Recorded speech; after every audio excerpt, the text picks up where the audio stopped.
For join our free courses எங்கள் இலவச படிப்புகளில் சேர contact 7871461001. WhatsApp only. Send your name and details. WhatsApp மட்டும். உங்கள் பெயர் மற்றும் விவரங்களை அனுப்பவும். தேசிய பிற்படுத்தப்பட்டோர் ஆணையம் ஒரு சட்டப்பூர்வ அமைப்பிலிருந்து அரசியலமைப்பு அமைப்பாக மாறியதை அடுத்து அதன் பங்கை விவாதிக்கவும்.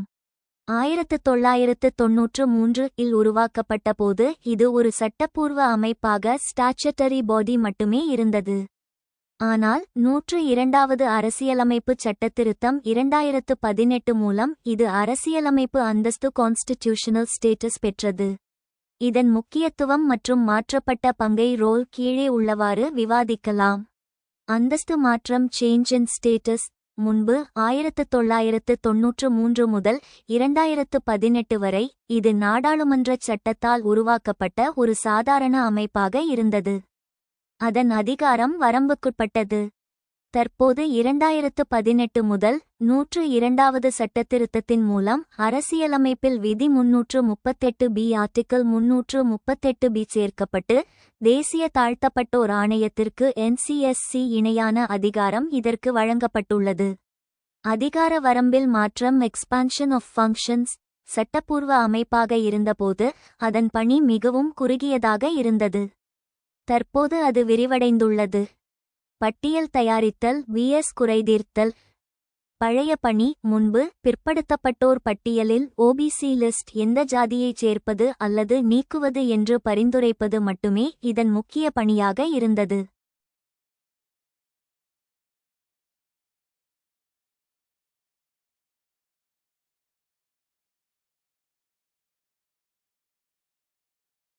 புதிய பணி தற்போது சமூக மற்றும் கல்வியில் பின்தங்கிய வகுப்பினரின் SCBCS உரிமைகள் மறுக்கப்படுவது தொடர்பான புகார்களை விசாரிக்கும் கிரீவன்ஸ் ரெட்ரெஸல் அதிகாரத்தை பெற்றுள்ளது. உரிமையியல் நீதிமன்ற அதிகாரம் சிவில் கோர்ட் பவர்ஸ். விதி 338B அன்படி ஒரு புகாரை விசாரிக்கும் போது இந்த ஆணையத்திற்கு உரிமையியல் நீதிமன்றத்திற்கு சிவில் கோர்ட் உள்ள அதிகாரங்கள் வழங்கப்பட்டுள்ளன. இதன் மூலம் இந்தியாவின் எந்த பகுதியிலிருந்தும் யாரையும் நேரில் ஆஜராகும்படி சம்மன் அனுப்பவும் அரசு ஆவணங்களை கோரவும் இதற்கு அதிகாரம் உண்டு. சமூக பொருளாதார மேம்பாடு சோசியோ எகனாமிக் டெவலப்மெண்ட். முன்பு இந்த ஆணையத்திற்கு வளர்ச்சியில் பெரிய பங்கு இல்லை. இப்போது பிற்படுத்தப்பட்ட வகுப்பினரின் சமூக பொருளாதார வளர்ச்சிக்கான திட்டமிடலில் பங்கேற்கவும் ஆலோசனை வழங்கவும் இது கடமைப்பட்டுள்ளது. அறிக்கையிடும் முறை ரிப்போர்ட்டிங் மெக்கானிசம். இந்த ஆணையம் தனது ஆண்டறிக்கையை நேரடியாக குடியரசுத் தலைவரிடம் பிரசிடென்ட் சமர்ப்பிக்கும். குடியரசுத் தலைவர் அதை நாடாளுமன்றத்தில் சமர்ப்பிப்பார். இது ஆணையத்தின் பொறுப்புக்கூறலை அக்கவுண்டபிலிட்டி அதிகரிக்கிறது. சுருக்கம் கன்க்ளூஷன் ஃபார் மெயின்ஸ் ஆன்சர். தேசிய பிற்படுத்தப்பட்டோர் ஆணையம் அரசியலமைப்பு அந்தஸ்து பெற்றதன் மூலம் அது வெறும் ஆலோசனை கூறும் அமைப்பாக அட்வைசரி பாடி மட்டும் இல்லாமல் பிற்படுத்தப்பட்ட மக்களின் உரிமைகளை பாதுகாக்கும் ஒரு காவலனாக கார்டியன் வாட்ச்டாக் மாறியுள்ளது. இது சமூக நீதியை நிலைநாட்ட தேவையான ஒரு முக்கிய மாற்றமாகும்.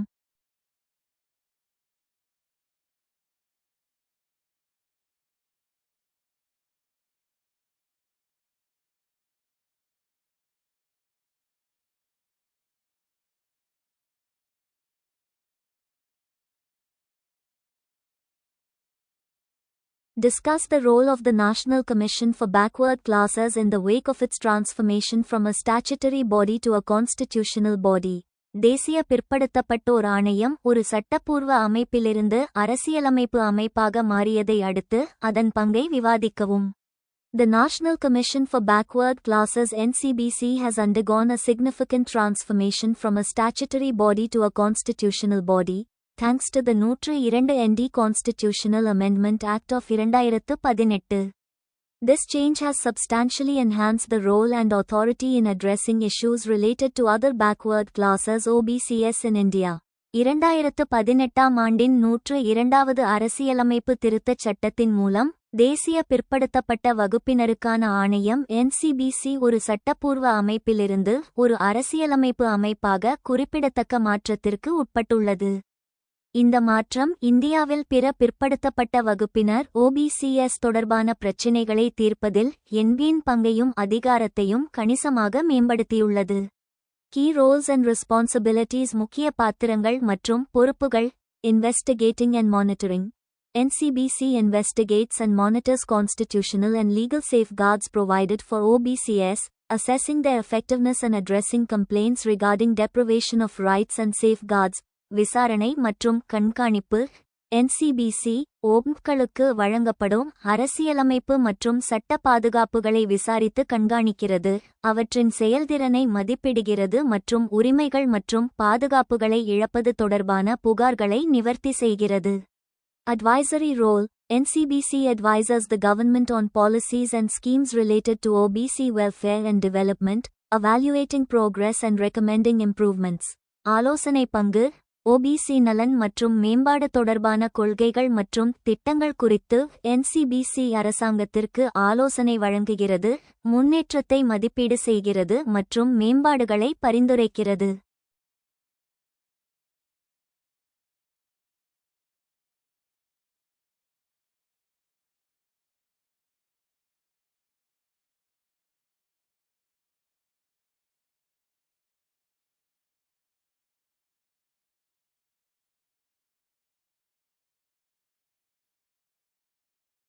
Inclusion and exclusion of communities. NCBC examines requests for inclusion or exclusion of communities in the central list of OBCS, ensuring accurate representation. சமூகங்களைச் சேர்த்தல் மற்றும் விலக்குதல். NCBC OBCகளின் மத்திய பட்டியலில் சமூகங்களைச் சேர்ப்பது அல்லது விலக்குவதற்கான கோரிக்கைகளை ஆராய்ந்து துல்லியமான பிரதிநிதித்துவத்தை உறுதி செய்கிறது. Redressal of grievances. NCBC inquires into specific complaints, summons officials, and passes orders to address grievances and protect OBC rights. குறைகளை தீர்த்தல். NCBC குறிப்பிட்ட புகார்களை விசாரித்து அதிகாரிகளை வரவழைத்து குறைகளை நிவர்த்தி செய்து OBC உரிமைகளை பாதுகாக்க உத்தரவுகளை பிறப்பிக்கிறது. Impact of transformation. மாற்றத்தின் தாக்கம். Enhanced authority and status. Constitutional status grants it greater legitimacy and authority, aligning it with other constitutional bodies like the National Commission for Scheduled Castes NCSC and National Commission for Scheduled Tribes NCST.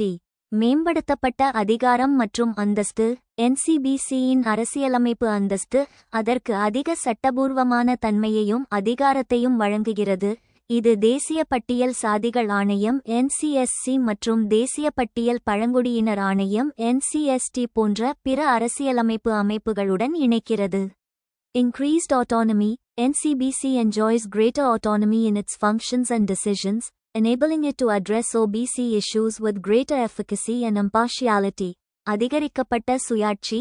NCBC அதன் செயல்பாடுகள் மற்றும் முடிவுகளில் அதிக சுயாட்சியை பெறுகிறது, இது OBC பிரச்சினைகளை அதிக செயல்திறன் மற்றும் பாரபட்சமற்ற தன்மையுடன் தீர்க்க உதவுகிறது. Stronger enforcement mechanism. NCBC can exercise powers to monitor implementation of safeguards and concessions, investigate complaints, and take action against non-compliant institutions. வலுவான அமலாக்க வழிமுறை. பாதுகாப்புகள் மற்றும் சலுகைகளை செயல்படுத்துவதை கண்காணிக்கவும், புகார்களை விசாரிக்கவும், இணங்காத நிறுவனங்களுக்கு எதிராக நடவடிக்கை எடுக்கவும் NCBC அதிகாரங்களை பயன்படுத்தலாம்.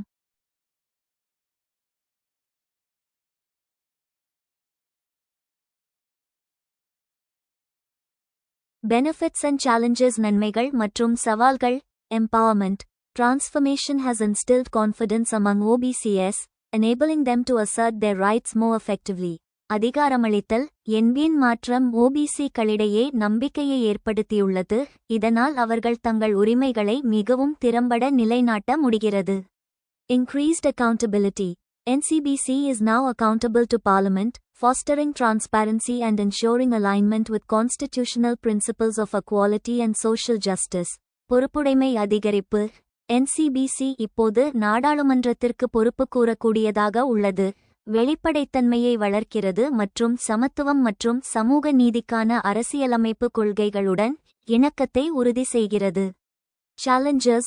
NCBC must navigate complex constitutional provisions, legislative frameworks, and bureaucratic structures to ensure effective implementation of its mandate.